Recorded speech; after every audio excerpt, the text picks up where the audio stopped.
Boom! Welcome to the first episode of Why I Do What I Do for this year. And you are connected with 1 Minute Motivation Community. And my name is Asi. I'm the founder of 1 Minute Motivation. And I am your host for tonight. Friends, what is this? It's a book. Yeah. And we call it It's Knowledge. What is this? It's money. When you are educated, you can use these powers wisely. Is it true? Does education really help you to control these two? Or does education help you to control your life? So what is the first thing that comes to your mind when you think about education? Is it school education system or universities or the family education? Now, in my personal opinion, the importance of education is beyond a simplistic explanation. So this is why I decided to bring you an individual who is with 11 years of experience in this field, in the field of higher education, to speak about the importance of education. Chathurie Niluka, and she is a visiting lecturer, a researcher, a speaker, and an educational consultant. She has obtained her PhD from the University of Sri Lanka, Open University of Sri Lanka in physics stream. And I simply love her mission. Her mission is to impart her passion, which is physics, to anyone in the way to contribute to the entire community without any barrier. So Chathurie, thank you so much for accepting my invitation to share your knowledge with us. Let me quickly invite her to our platform. Hi, Hello, Chathurie. Oscar. How are you? Hello. Doing good. It's nice to connect with you virtually. Same here. I'm just moving on moving forward with positive mindset about this new normal lifestyle, while trying my best to be negative to COVID-19 at the moment. It has come to a point that we are living together with COVID. Right. So, Chathurie, we have 20 minutes, and within these 20 minutes, I have prepared 5 questions. Chathurie is actually sharing her knowledge with us. So, I understand many have different viewpoints about this topic. And what I wanted to learn from you today is, Chathurie, is how education helped you in your life. And when we spoke offline, you also told me that you found your passion through education. Interesting. So why do you think educating yourself is important, Chathurie? To begin with, Asita, I would like to ask a simple question from yourself and the audience. That is when do you think that you start and end educating yourself? Think for a moment. When I start is the moment we open our eyes and It was actually, yeah, no, partially correct. But actually, we start to educate ourselves when we are in our mummy's womb. And when are we going to stop it? Until we die. So whether you like it or not, we are kind of continuous learners from our mom's womb to the death tomb. So I believe educating yourself is really important because for the survival of ourselves. Because in this busy, fast-moving world, Asita, here what I meant is the updated education. It's really important for the survival. And if not, you will be stagnated in one place. And what will happen? You will become some sort of an extincted breed at the end. So first point is it will be important for my survival. And the second point is you can be rich or poor, or whether you have, irrespective of the caste or creed or religion or something else. But education is a basic human right. So it will open new horizons to find new opportunities. So I believe educating yourself is much more important compared to an uneducated person because it will open up new opportunities in life. So that's my answer. Beautiful. I love that answer. You said education is a basic human right, where many of us tend to forget that. And it's beautiful. I love that answer. I love the way that you started this program, Chathurie. Now I'm sure in your journey you have gone through like a lot of up and downs. Like it's natural, it's common for everyone, right? So would you like to share some of the challenges you went through in your journey? Well, I can give you like 4 challenges that come into my mind. The first challenge is, Asita, like about the deviation from the career. Because from my childhood, Asita, I was determined to be a medical doctor. So fortunately or unfortunately, I could not get into a conventional university. Yeah. So I have taken an alternative route with the help of the Open University of Sri Lanka and became a physicist. So the deviation of the career in the mindset was kind of a little challenge to myself, which I faced. And the second challenge, I know you'll definitely laugh because that's finding the Mr. Right challenge. So no, because I was a kind of a sit and study girl, and I Right. never like invested my precise time, so my precious time Yeah. on a particular relationship because my first love was physics. So I have given that duty, I have passed that duty to my parents to find my Mr. Right because I was trying to find a particular partner who can support me and understand me, and on top of it, will respect my career. So in that case, I was fortunate enough to find my Mr. Right. And that was the second challenge that I went through. The third challenge is actually, I'm facing it right now as well, is the equilibrium that I try to find with my career and life. I mean, even though through evolution, you say women are like, okay, multitasking, we are hardwired to do parallel activities. But in today's modern reality, I find it a little bit hard. It's a little bit challenging to balance your life and career. So that's one challenge I feel. And the third challenge is about my career issues. I mean, the area that I'm in, it's physics. So if you look at in Sri Lanka or any other country, Asita, it's an arena that is heavily populated with male academics. So once we are facing, I mean, we are like kind of underrepresented in the arena of physics.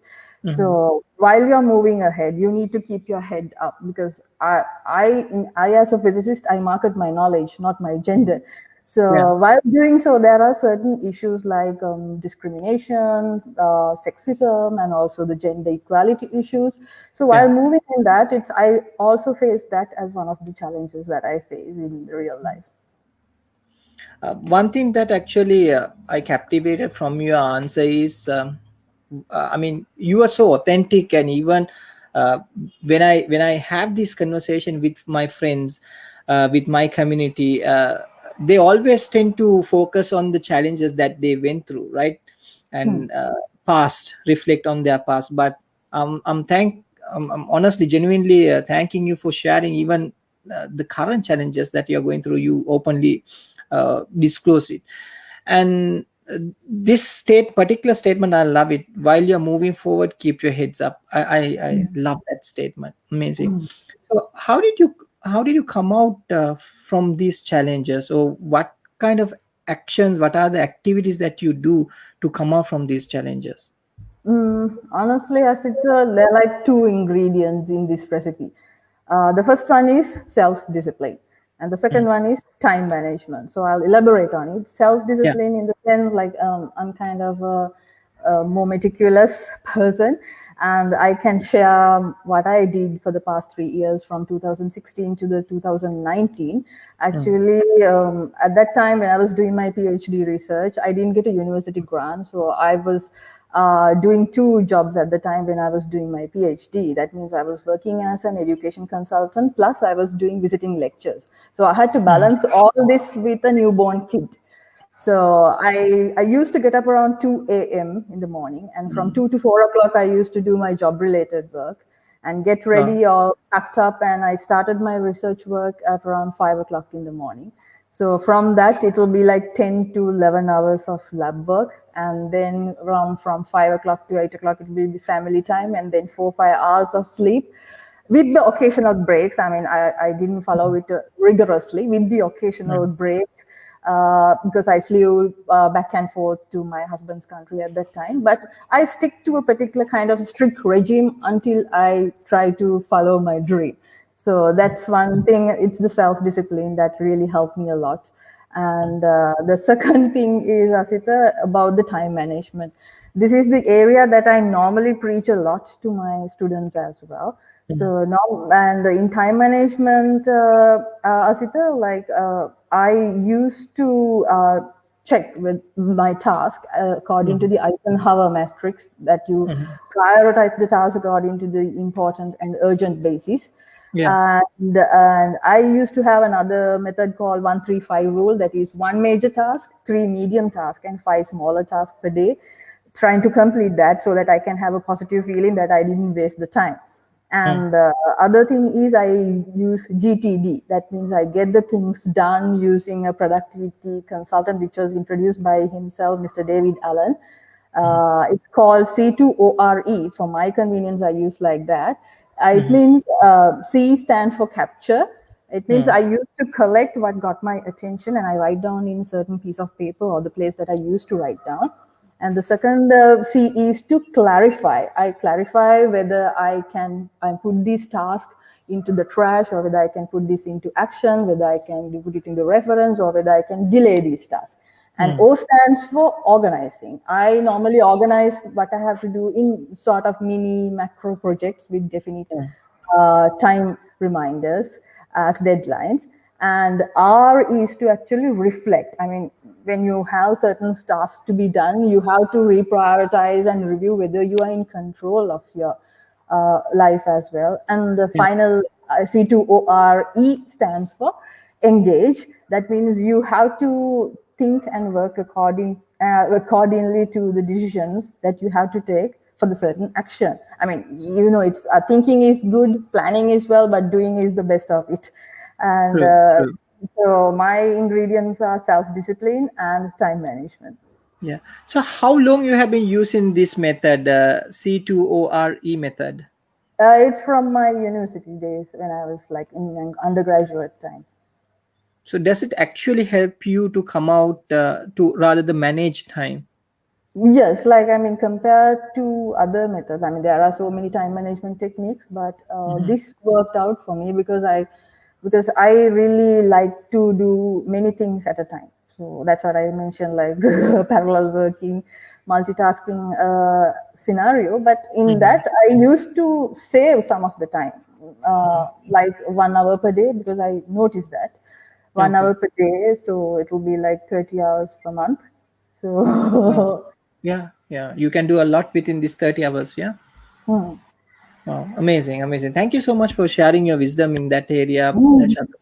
So when we spoke offline, you said that your passion is physics, and I actually did agriculture. I went during my advanced level time.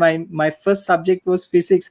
I did maths, right? I have chose maths to do maths, and the first subject was physics. And the teacher came, and I can still remember the first what do you call the it was about mana, and I completely lost it and went to agriculture, right? limits And and dimensions. seem to Okay. know that your passion is physics.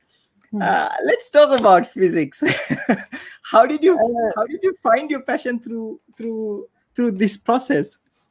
It was somewhat like this. I mean, if you ask in one sentence, what's your passion in life? My passion is to popularize physics as a physicist. So, Meaning? because I also did A levels in bioscience stream.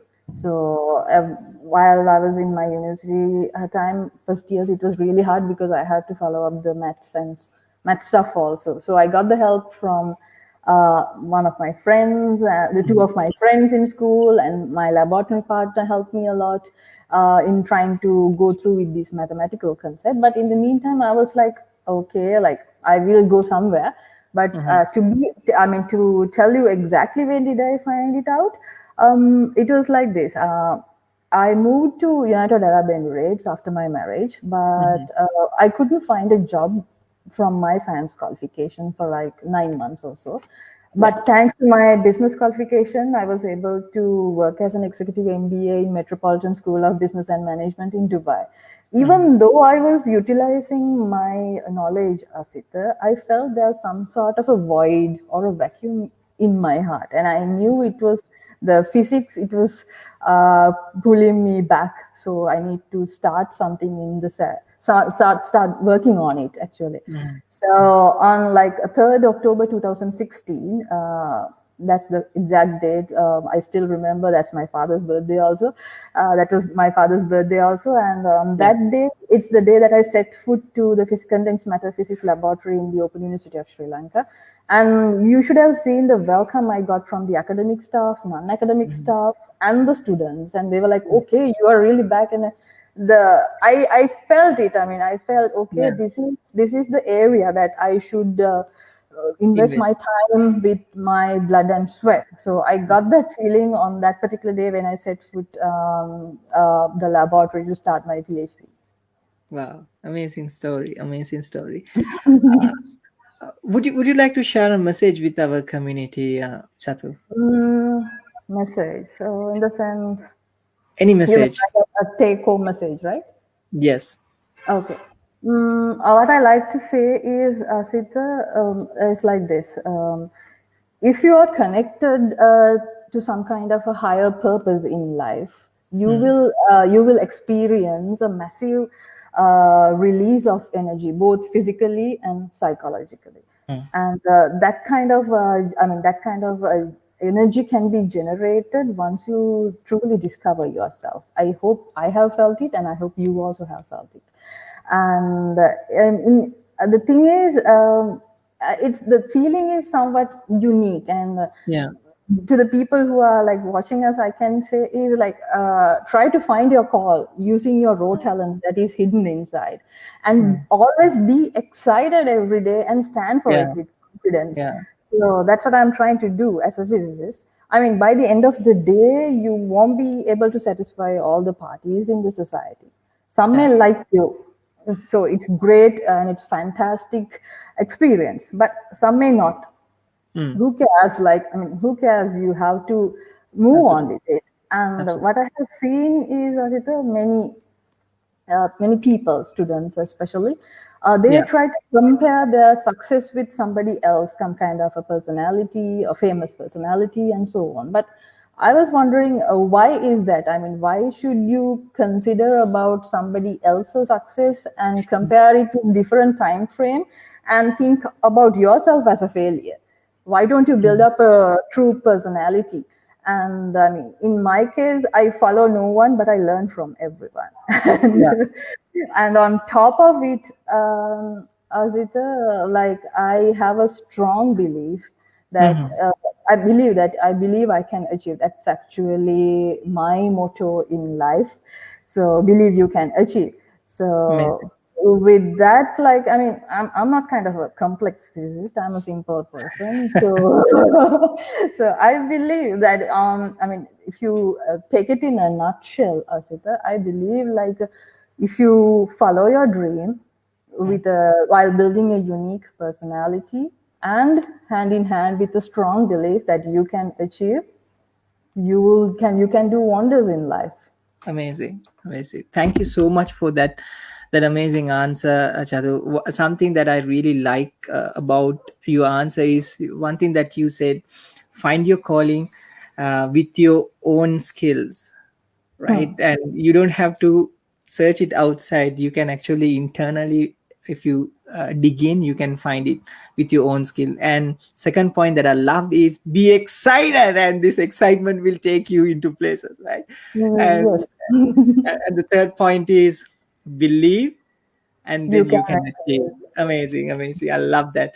And it's actually like 20 minutes. We have passed the 20 minute. So this concluded our official questions, 5 questions. Now we are moving into our second segment. I call it firefight. So What I'm going Okay. to do is I'm going to ask you 5 questions, and you need to respond with one word or one sentence. Let me check whether we have. I can see some comments. Or we have friends from New Jersey, and there's a lot of love. There's a lot of love. Thank you so much for sharing your love. So awesome. So we are going to go into our second segment, which is firefight. The first Okay. question is Chatu. Describe your 2020 in one word.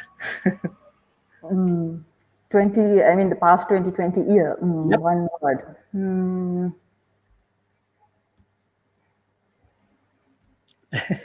The experience I went through, you want, right? Uh, your 2020. Oh, Give okay. a give a word to it. Give a name to it. Anything. Versatile. Versatile. Awesome. Awesome. So the second question: 3 things that you are grateful for. Three things. First thing is the immense love I get from my family Mm. members. Without them, I won't be able to talk like this, stand like this, and talk into Yeah. such a platform. Number one. And number two will be the peers around me, those who are encouraging me to go on this particular path, and those who are helping me in different Mm. ways. Mm. And third will be the knowledge that I have in both Wow. mathematics and biological stuff, trying to find an equilibrium while moving on as a physicist. Three Beautiful. things. Beautiful. Family, peers, and the knowledge. Awesome. Knowledge. The third question: how do you see yourself in another 5 years? Hmm. Same like this as an aficionado in physics. Awesome. Short answer, but I love that. I love the energy. So she was confident, right? The answer gave at the actually the confidence. The fourth question. So if you can spend 7 days with your younger self, what are the 3 advices that you will give her? If you can spend 7 days with your younger self, the 3 advices you will give her. Don't try to please everybody. Uh, Two things, no, three things. Three. Thank you. Don't try to please everybody. Um, do experiments in life in the laboratory, not with the people's life. Love And that. what else? Be a voracious reader. Wow, wow, amazing answer, amazing. I love the second answer. Do the experiments in the laboratory, not with people. Yes. Classic, classic, beautiful. So, final question, Chadu. What is this moment means to you right Um, now? This moment. this is some kind of an opportunity that have got, Asita, to spread the knowledge as a platform Mhm.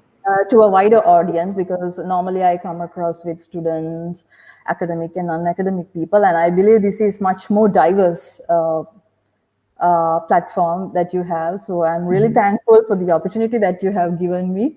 And a big thank you to my family members for giving me the support.